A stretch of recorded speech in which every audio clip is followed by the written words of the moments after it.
Ele prometeu regressar. Naquele tempo meu povo conhecerá meu nome. Porque eu mesmo que falo, estarei presente. Diante de nossos olhos se cumpriu o escrito. Os que olharam a ele não serão envergonhados.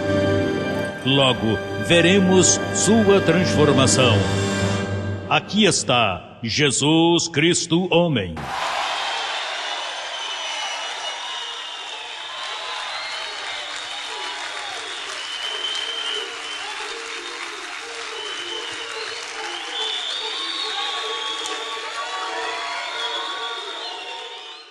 Estamos todos? Todos têm o estudo de hoje, que se chama Seminário de Capacitação número 10. Todos? Seminário de Capacitação número 10. Esse é o 10º seminário que vamos celebrar.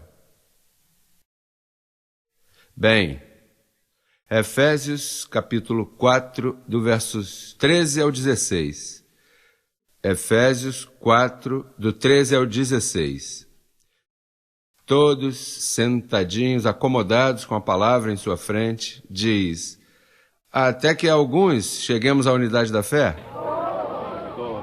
Até que todos cheguemos à unidade da fé e do conhecimento do Filho de Deus, a um varão perfeito, à medida da estatura, da plenitude de Cristo, para que já não sejamos meninos flutuantes, levados por todo vento de doutrina, por estratagema de homens que, para enganar, empregam com astúcia as artimanhas do erro, senão que, seguindo a verdade em amor, cresçamos em tudo, naquele que é a cabeça, isto é, Cristo, de quem todo o corpo, bem concertado e unido entre si por todas as juntas que se ajudam mutuamente segundo a atividade própria de cada membro, recebe seu crescimento para ir edificando-se em amor.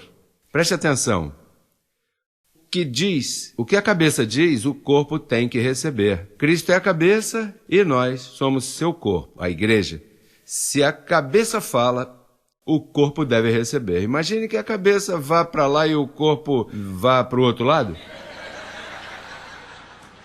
O que a cabeça diz, o corpo deve receber. Amém? Amém. Se Cristo é a nossa cabeça e temos a mente de Cristo, então devemos, com toda diligência, buscar o conselho da palavra de Deus e ir nessa direção, amém? Amém. E isso é o que Deus quer que tu faças. Escutes as diretrizes da cabeça, para que o corpo leve ou tenha um bom rumo, amém? E caminhes em paz. Há uma advertência que necessitamos ver detidamente. Cristo a fez aos discípulos. Fez umas advertências bem claras aos discípulos. Vamos começar com Mateus, capítulo 16. O tema é como subir à estatura. Mas para subir à estatura, primeiro tem que ter cuidado com as coisas que evitam você chegar a essa estatura. Mateus 16, todos rapidinho buscando a Bíblia. Todos estamos aí? Chegando seus discípulos ao outro lado, tinham esquecido de levar pão, e Jesus disse: olhai, guardai-vos da levedura dos fariseus e dos saduceus. Eles pensavam dentro de si, dizendo: isto ele está dizendo porque não trouxemos pão. Veja só onde é que estava o corpo, a cabeça falando, e o corpo, ele está falando isso porque não trouxemos o pão.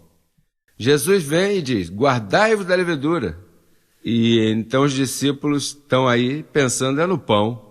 E não entendiam nada. Bom, por isso foi que Pedro pegou uma espada. E em seguida começou a cortar a orelha, porque estava em carne. As pessoas, quando não têm as diretrizes do Espírito, faz tudo em carne. E então diz, esse aí pensa isso, né, porque está dizendo isso por causa do pão. Mas veja o que Jesus lhes disse. Eles pensavam dentro, verso 7, eles pensavam dentro de si, dizendo, sabe que você pode pensar e falar por dentro? Eles pensavam, dizendo dentro. Que cuidado tens que ter com isso. Quando tu pensas e falas dentro, quando tu pensas dentro de ti, pai, dessa vez Deus não vai me ajudar. Você fala. Jesus tinha habilidade de ouvir as pessoas falarem por dentro. Ele ouvia as pessoas falando por dentro. Ele sabia quais eram aqueles que criam nele e os que não criam. Por isso ele tinha a arte e a habilidade de predestinar. Olha, você, filho de Abraão, vem cá, recebe isso. Era ele que sabia. Bom, a uns também disse, vocês sabem por que vocês não creem em mim? Porque vocês não são das minhas ovelhas. Vocês são filhos de seu pai, o diabo. Ele tinha a habilidade de dizer isso. Eu não tenho essa habilidade. Eu posso recebê-la se eu subir à estatura do varão perfeito, à unidade da fé e do conhecimento do Filho de Deus. Olha, e chegará o momento em que poderemos entender com que pessoa estamos tratando, né? Um discernimento de com quem estamos tratando. Bom, isso é o que Cristo quer dar a essa poderosa igreja que está levantando nessa última hora. Ele necessita uma igreja que, quando ele fale a palavra, haja som claro de trombeta em tua mente e diga, eu sei do que ele está falando, porque você já sabe quem tu és. Precisa saber desde agora. Por isso é que tem que se tocar um som claro de trombeta, porque como se preparar para a batalha se o som da trombeta não for claro?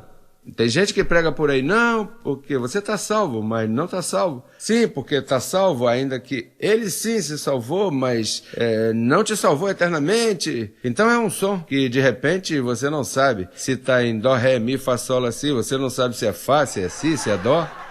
Você precisa de um som claro, sim, para a vida eterna, sim, eu creio, sim, sim. E nele o amém. Isso de sim, sim, sim, e o outro, não, não, não. Não, não. Isso não pode funcionar assim. Tem que estar claro em quem tu és em Cristo Jesus. Amém? Vamos de novo. Verso 7, 16, 7. Eles pensavam dentro de si, dizendo, isto, ele diz, porque não trouxemos pão. E entendendo Jesus, lhes disse, por que pensais dentro de vós, homens de pouca fé, que não tendes pão, não entendeis ainda, nem vos acordais dos 5 pães entre 5.000 homens, e quantas cestas recolhestes?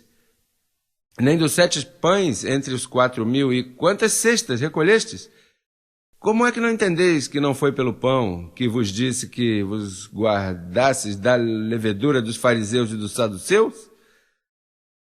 Então entenderam que não lhes havia dito que se guardassem da levedura do pão, senão da doutrina dos fariseus e dos saduceus. Você sabe quantos fariseus há hoje? Gente que não entende, estão na letra, pegando essa letra e, olha, se convertem em perfeitos fariseus. Se tu não recebes no Espírito, te convertes em um fariseu que não tens misericórdia nem de ti mesmo. Então, veja, vamos pegar isso aqui brevemente, né? Porque tem que pular logo a outro tema. Número 1, a doutrina dos fariseus e saduceus. Olha, hipocrisia, juízos, ira, falta de misericórdia. Isso é uma das características que acompanham uma igreja onde está o farisaísmo, o legalismo, hipocrisia. O pastor põe 3 meses de disciplina ao irmão que falhou. Logo, o pastor comete um erro pior que esse, e a ele mesmo não há quem o discipline, né? Então senão eles ficam sem igreja. Quem é que vai pregar no domingo?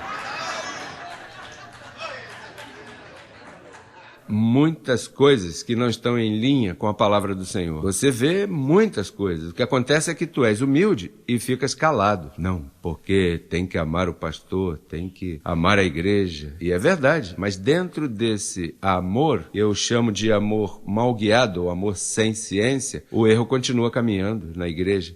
Não, pastor, é que tem que ter misericórdia. Tem que ter misericórdia, mas pela verdade também. Que em nome da misericórdia, eu tenho escutado de gente que quando eu falo da disciplina de Deus e como Deus quer que a graça seja, aparecem, não, primeiro o amor de Cristo, e não adianta que você tenha conhecimento e não tenhas amor. Bom, mas é bom ter amor e também ter o conhecimento, você não acha?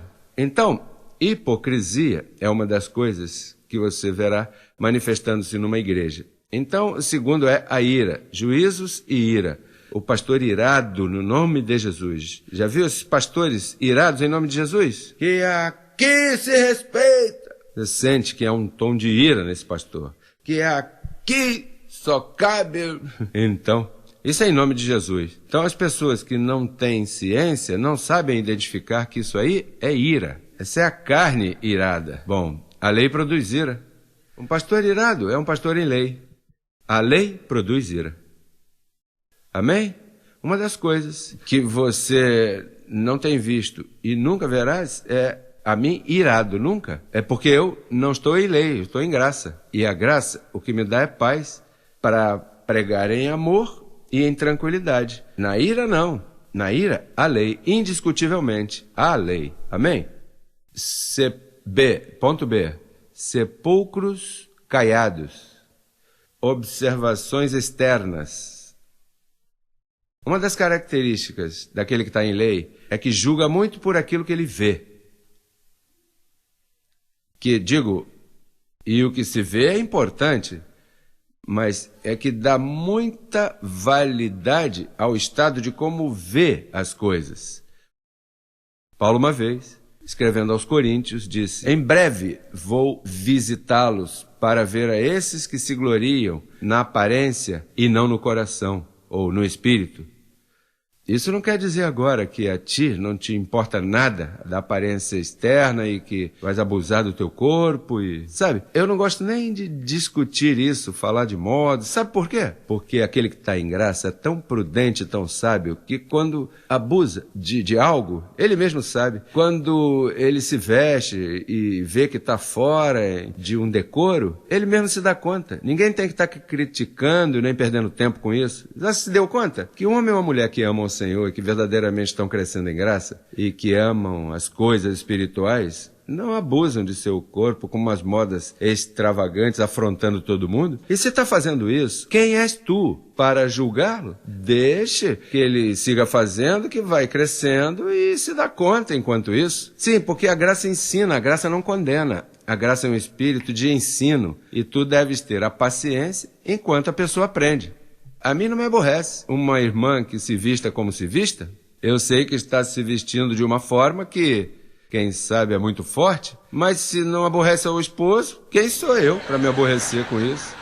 Por que eu tenho que me meter na vida privada? Eu não tenho pressa com ninguém. Tuas mudanças carnais não me interessam se chegam agora ou chegarão depois, porque eu sei que chegarão.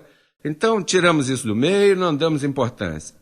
Para os fariseus, a aparência externa era muito importante, aparentar bem, ainda que por dentro eram sepulcros caiados. Isso é perigoso, muito perigoso.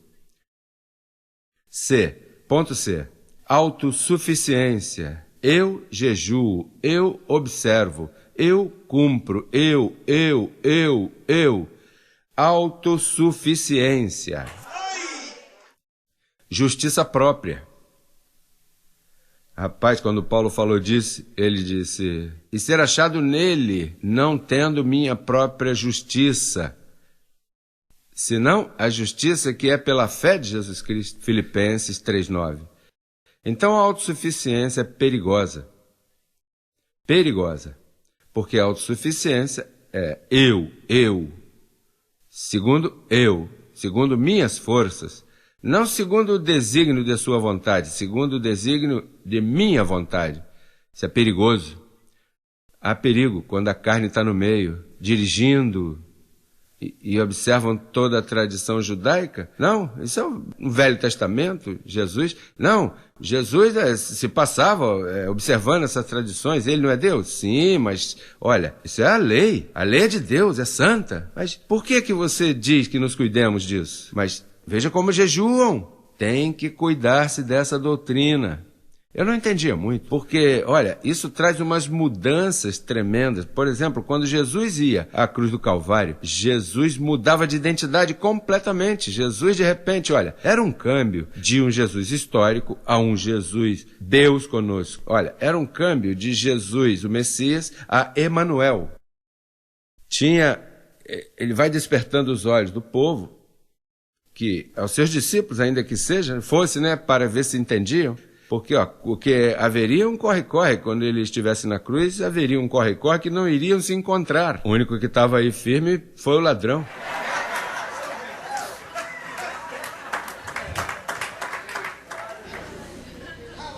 O que acontece a essas igrejas todas que estamos tentando, em começar com graça? Sem perceber, se meteram no Velho Testamento, lendo todas essas escrituras, e de repente, uma mistura de Velho Pacto com Novo Pacto, e a mistura. Isso não pode se misturar. Cuidem-se da doutrina dessa gente. Por que ele falou da doutrina dos fariseus? Porque os fariseus eram zelosos pela palavra de Deus. Não foi Paulo que disse que eu, quanto à lei, fariseu circuncidado ao 8º dia, da tribo de Benjamim, falando com autoridade. E disse por quê? Ele, olha, todas essas coisas eu tenho por esterco por causa da doutrina da graça. Então você tem que ter cuidado em toda essa doutrina que essa gente te apresentou. Não está vendo que essas pessoas eram fenômenos orando? Orações compridas, fariseus orando, Senhor, e começavam um reconto dessa tradição de vossos pais, que olha, o que Cristo tinha ali era demasiadamente grande. Olha, se tu fores à lei, perdes a sequência. Por isso é que você vê que essas igrejas enfermas se passam fazendo viagens lá para Jerusalém. Já vê como é que estão esses velhinhos aí? Vão para Jerusalém para andar por onde ele andou. Grande coisa, para andar por onde? Pelo Cristo histórico, por onde ele andou? Por aí andaram muito, por cima disso, já estragaram foi a terra toda. Tem gente que é bem tradicional, irmãos. Meu batismo, eu quero lá no Jordão, onde meu Cristo se batizou.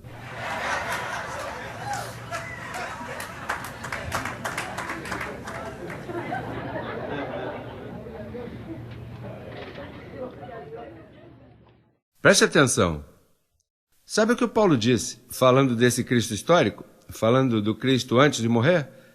Sabe o que disse? Irmãos, daqui em diante, a ninguém conhecemos segundo a carne. E ainda se a Cristo o conhecemos segundo a carne, já não o conhecemos assim. Eu tive 12 anos que eu conhecia o Cristo carne e ao Cristo espírito e tinha os dois misturados aí. Rapaz, e eles não se davam bem. Estavam como Ismael e Isaac. Sim, porque quando em um descuido, temos que partir a alma do espírito, o velho pacto do novo pacto, alma e espírito, é? Porque no Velho Testamento o homem estava em capacidade de alma. Por isso Davi dizia, minha alma tem sede do Deus vivo. Minha alma tem sede de Deus. Mas no Novo Testamento estamos lidando com o espírito. Por isso quando lês a 1 Coríntios capítulo 15 diz, o primeiro homem é terrenal, da terra, alma vivente. O segundo homem, que é do céu, espírito vivificante.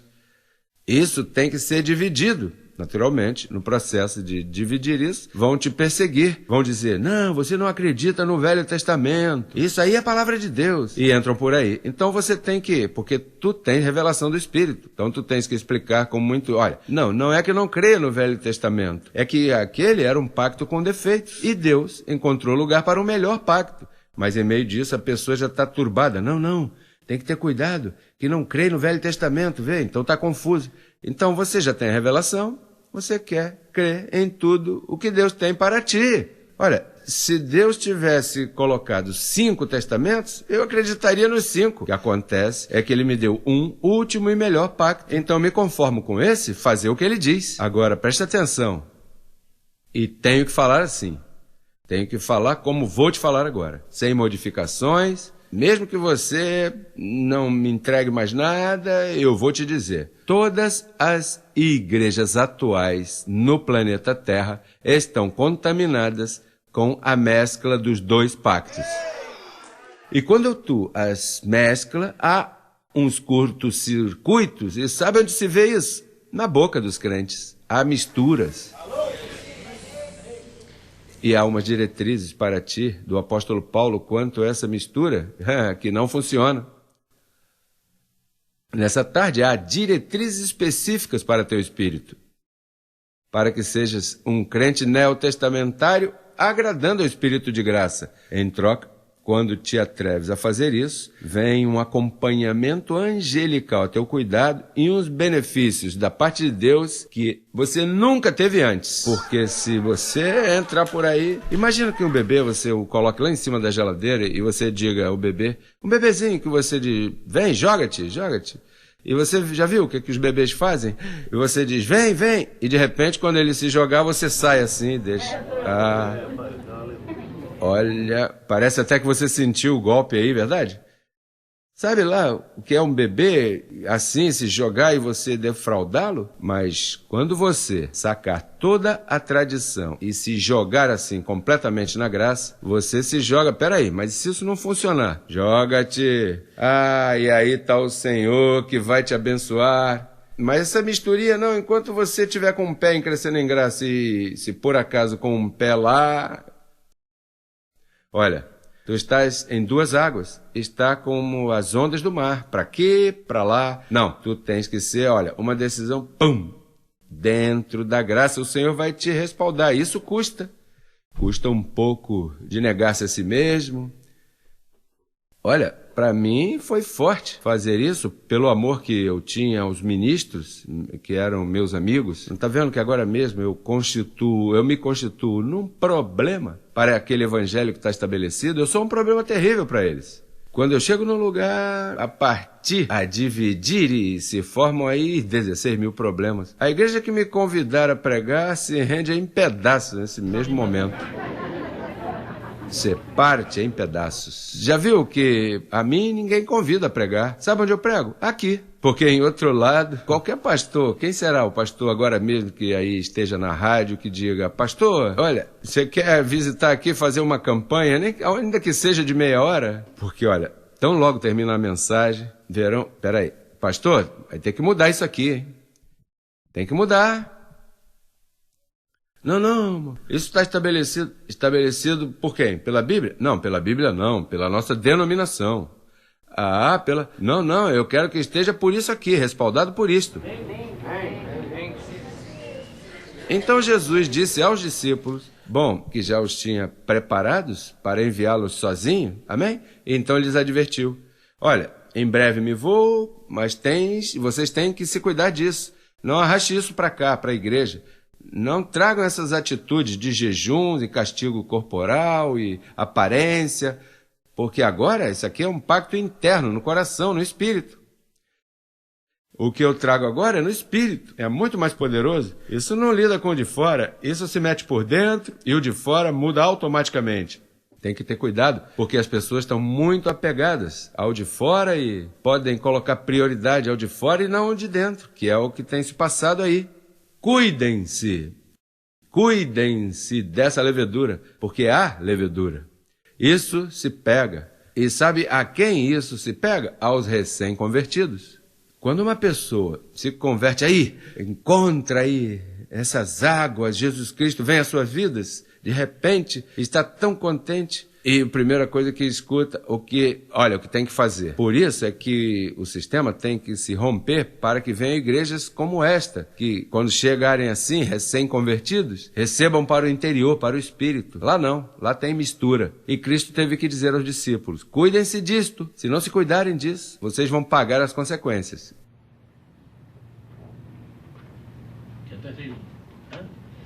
Vamos ver então as consequências.